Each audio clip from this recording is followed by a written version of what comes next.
సుమారు వారం క్రితం గుంటూరు జిల్లా కోర్టులో మా పార్టీ అధ్యక్షులు పవన్ కళ్యాణ్ గారి పైన వాలంటీర్ వ్యవస్థ పైన అనేక సందర్భాల్లో పవన్ కళ్యాణ్ గారు చెప్పిన కొన్ని విషయాల్ని ప్రస్తావిస్తూ వాలంటీర్ వ్యవస్థలో ఉన్న ఒక వాలంటీర్ తోటి ప్రభుత్వం కుట్రపూరితంగా బలవంతంగా ప్రతిపక్షాలని భయపెట్టే విధంగా వారి ఆలోచనలో భాగంగా కేసు నమోదు చేయడం జరిగింది.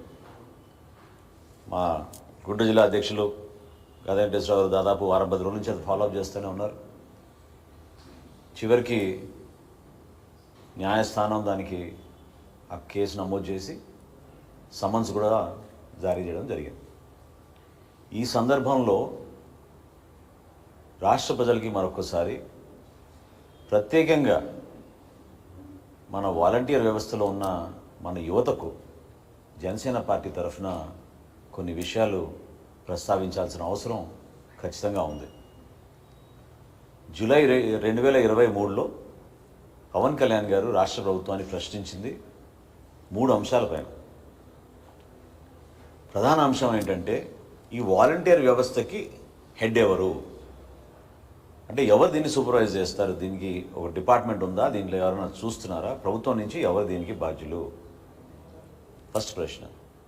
రెండవ ప్రశ్న, మీరు సేకరించిన ఈ సమాచారం మీరు ఎక్కడ స్టోర్ చేస్తున్నారు ఈ డేటా? ఆంధ్రప్రదేశ్లో ఉన్న మన ప్రజలు, తెలుగు ప్రజల పర్సనల్ ఇన్ఫర్మేషన్, డ్రైవింగ్ లైసెన్స్లు, ఆధార్లు, పాస్పోర్ట్ నంబర్లు, రేషన్ కార్డులు, కుటుంబంలో ఎంతమంది ఉన్నారు, ఫోన్ నంబర్లు, టీవీ ఉందా, ఫ్రిడ్జ్ ఉందా, కేబుల్ కనెక్షన్ ఉందా, బిడ్డలు ఎక్కడ చదువుకుంటున్నారు, ఈ సమాచారం అంతా కూడా మీరు ఎక్కడ స్టోర్ చేశారు ఈ డేటా? మూడో ప్రశ్న, ఈ వాలంటీర్ వ్యవస్థలో వీళ్ళు ఇంటింటికి వెళ్ళి ఈ సమాచారం సేకరించడానికి ఎవరు ఆథరైజ్ చేశారు? ఇది ప్రధానమైన 3 ప్రశ్నలు పవన్ కళ్యాణ్ గారు రాష్ట్ర ప్రజల్ని దృష్టిలో పెట్టుకుని డేటా ప్రొటెక్షన్ యాక్ట్ కింద, ప్రైవసీ యాక్ట్ కింద కొన్ని జాగ్రత్తలు తీసుకోవాలి. ప్రపంచవ్యాప్తంగా అనేక ప్రభుత్వాలు కూడా ఇటువంటి అంశాలపైన చాలా ఆచితూచి జాగ్రత్తగా సమాచారం సేకరిస్తుంటారు. వ్యక్తిగత సమాచారం సేకరించకూడదనే దానిపైన ఆయన నిరంతరం ఈ ఇష్యూని మాట్లాడుతూనే వచ్చారు. దీనికి సమాధానాలు ఎక్కడ కూడా రాలేదు. రాకపోగా అధికారంలో ఉన్న పోలీస్ ఆఫీసర్లని, మంత్రుల్ని, శాసనసభ్యుల్ని, ఎంపీల్ని పవన్ కళ్యాణ్ గారి పైన వ్యక్తిగతంగా దాడి చేయడం, వాలంటీర్ వ్యవస్థనే కించపరిచారనే ఒక భావన తీసుకురావడానికి వీళ్ళు విపరీతంగా ప్రయత్నం చేశారు. అసలు గ్రామ వార్డు వాలంటీర్లకి ఎక్కడైనా లీగల్ శాంక్షన్ ఉందా? ఇది ప్రధానమైన ఇష్యూ ఈ రోజున. ఎందుకంటే ఆంధ్రప్రదేశ్ గ్రామ సచివాలయ, వార్డు సచివాలయాల చట్టం 2023లో వచ్చింది. ఆ చట్టంలో, శాసనసభలో పాస్ చేసిన చట్టంలో ఎక్కడ కూడా ఒక్క పదం కూడా వాలంటీర్ అనే పదం అసలు ఎక్కడ వాడలేదు. ఆ చట్టం వచ్చినాకనే మీరు డిపార్ట్మెంట్ క్రియేట్ చేశారు. ఆంధ్రప్రదేశ్ గ్రామ సచివాలయ, వార్డు సచివాలయాల చట్టం వచ్చినాకనే మీరు దానికి ఒక డిపార్ట్మెంట్ క్రియేట్ చేశారు. క్రియేట్ చేసినంత దారుణంగా దాన్ని జూలై 2019 నుంచి వర్తిస్తుందని రిట్రాస్పెక్టివ్ ఎఫెక్ట్లో తీసుకొచ్చారు మీరు ఆ చట్టాన్ని. ఇది కంప్లీట్గా అసలు ఇల్లీగల్. ఇది మొత్తం చట్టంలో మీరు ఎక్కడ చదివినా కూడా వాలంటీర్ల గురించి కానీ, వాలంటీర్ వ్యవస్థ గురించి కానీ ఒక్క చోట కూడా వీళ్ళు మెన్షన్ చేయలేదు.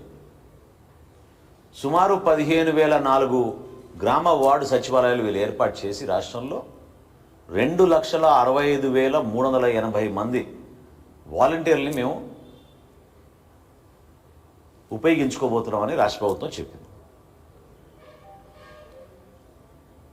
2021 అక్టోబర్ 1వ తారీఖున ప్రభుత్వ లెక్కల మేరకు ఆ సంఖ్య 2,47,598.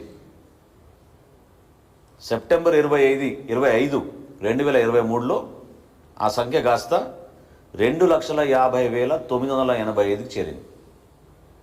మొన్న ముఖ్యమంత్రి గారి ఈ సభ ఏదైతే ఏర్పాటు చేశారో, ఎక్కడైతే ఆయన వాలంటీర్లు నా సైన్యం అని చెప్పారో, అక్కడ వాళ్ళు చెప్పిన సంఖ్య 2,55,461.